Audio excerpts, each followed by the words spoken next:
Bismillahirrahmanirrahim. Assalamualaikum warahmatullahi wabarakatuh. Sungguh manis rasanya gula, empedu terasa pahit sekali. Salam manis buat Ananda dari kami, guru yang baik hati. Bagaimana kabar Ananda sekalian hari ini? Semoga kalian semua sehat walafiat. Pada hari ini, materi belajar kita adalah cara belajar efektif. Saya, Pak Rusdi, yang menginsert suara ini, pertama kali menghirup udara di bumi pada tanggal 7 Maret 1973. Saya tinggal di BTN Andi Tondrok Permai, Blok A10 nomor 12 Sungguh Minasa. Bersama kami ada Ibu Saharina. Tuhan menitipkan Ibu Saharina padaku, pelengkap bahagia di dunia, hidup dengannya di satu perahu dalam ombak lautan cinta. Dia lahir di Bontomairo pada tanggal 29 Agustus 1972. Kemudian ada Ibu Salmia, lahir di Ujung Pandang pada tanggal 8 September 1967. Beliau tinggal di Jalan Andi Tondro, Lorong 4B, nomor 41, Makassar. Kemudian ibu guru yang masih muda dan cantik ini Ibu Alifa Nurrahmah. Beliau adalah orang suku Harjo yang lahir pada tanggal 23 Maret 1994. Beliau tinggal di kompleks sekolah kita, Jalan Andi Mapatangka, nomor 37, Malino.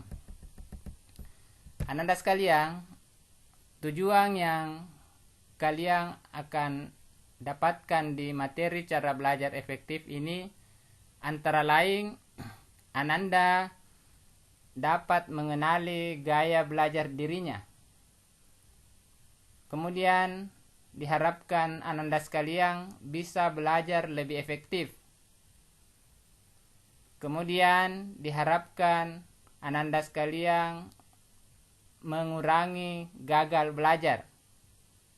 Dan yang terpenting Ananda sekalian bahwa harus kalian paham bahwa belajar itu sangat penting. Lalu apa itu belajar? Belajar adalah proses yang mengarah pada perubahan positif pengetahuan, keterampilan, dan sikap. Jadi inti dari belajar itu ada perubahan dari tidak tahu menjadi tahu, atau perubahan sikap dari kurang baik menjadi sangat baik atau menjadi lebih baik. Nah, bagaimana langkah belajar efektif itu? Pada kesempatan ini kami menyampaikan bahwa untuk belajar efektif diperlukan 5 langkah. Yang pertama, kalian harus merencanakan kegiatan belajar. Yang kedua, kalian harus menentukan kegiatan belajar. Yang ketiga, kalian dapat merangkum materi menjadi inti ringkasan yang dipelajari. Yang keempat, kalian diharapkan dapat belajar kelompok. Kemudian yang kelima adalah kalian harus memperbanyak referensi atau literatur materi pelajaran. Kita lihat satu demi satu. Yang pertama adalah merencanakan kegiatan belajar. Hal-hal yang kalian dapat lakukan dalam kegiatan merencanakan kegiatan belajar yaitu kalian harus membuat jadwal belajar di rumah, ya. Jadi kalian harus punya jadwal belajar yang ditempel di dinding di depan meja belajar kalian. Kemudian kalian selalu merencanakan apa yang akan kalian pelajari. Boleh berdasarkan roster yang akan diajarkan besoknya, boleh melihat apa tugas yang diberikan. Kemudian yang paling perlu harus senantiasa kalian ingat adalah mempersiapkan semua bahan-bahan yang diperlukan ketika akan belajar. Itu sangat penting. Kemudian yang kedua, bagaimana kalian menentukan tujuan kegiatan belajar itu penting. Ini harus kalian lakukan, bahwa dengan tujuan setiap kita mau belajar itu akan membuat kita lebih fokus tentang apa yang harus kita pahami dari yang kita pelajari itu, atau tujuan kita hanya untuk menyelesaikan tugas yang diberikan oleh Bapak Ibu guru. Ya. Yang ketiga adalah bagaimana kita merangkum materi inti pelajaran itu menjadi sebuah ringkasan. Caranya adalah materi yang ada di buku paket atau materi yang ada di modul itu kita mencari materi pokok. Materi pokok ini diringkas, boleh kalian memberikan kode-kode khusus untuk lebih mudah kalian pahami. Kemudian dari ringkasan ini diharapkan itu akan menjadi catatan yang lebih ringkas lagi yang kalian bisa simpan di saku kalian, boleh dibawa sehingga sewaktu-waktu dapat kalian baca kembali. Jadi untuk lebih memudahkan kalian mengingat materi tersebut. Kemudian belajar berkelompok.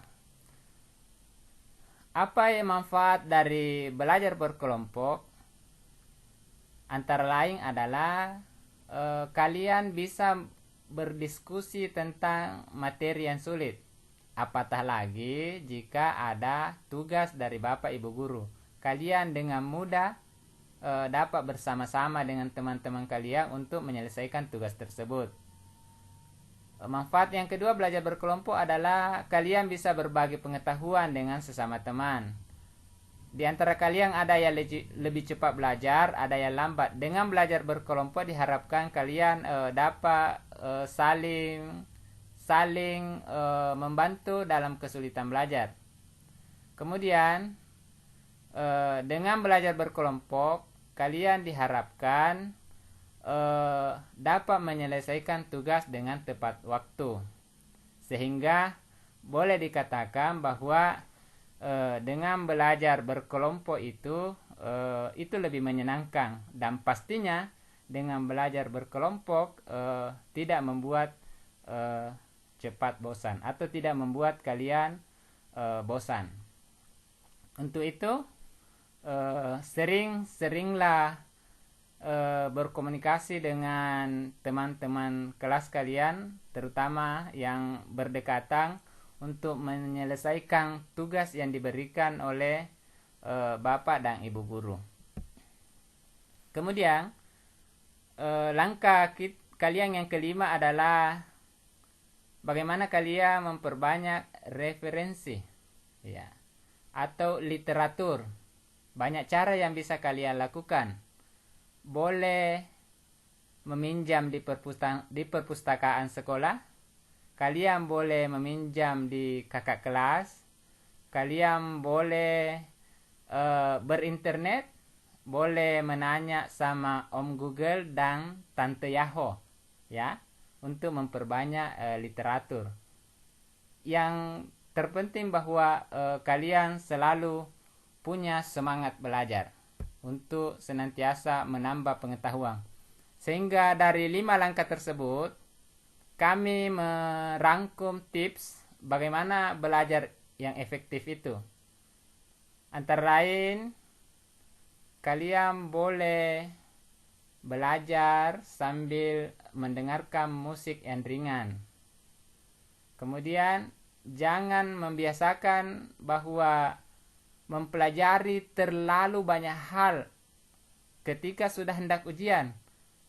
yang biasa orang menyebutnya jangan kebut semalam, ya. Jangan belajar sampai larut malam ketika akan ujian esoknya. Tapi belajarlah bertahap, ya. Harus belajar rutin. Kemudian usahakan belajar dalam keadaan suasana hati yang baik, ya. Bagaimana caranya?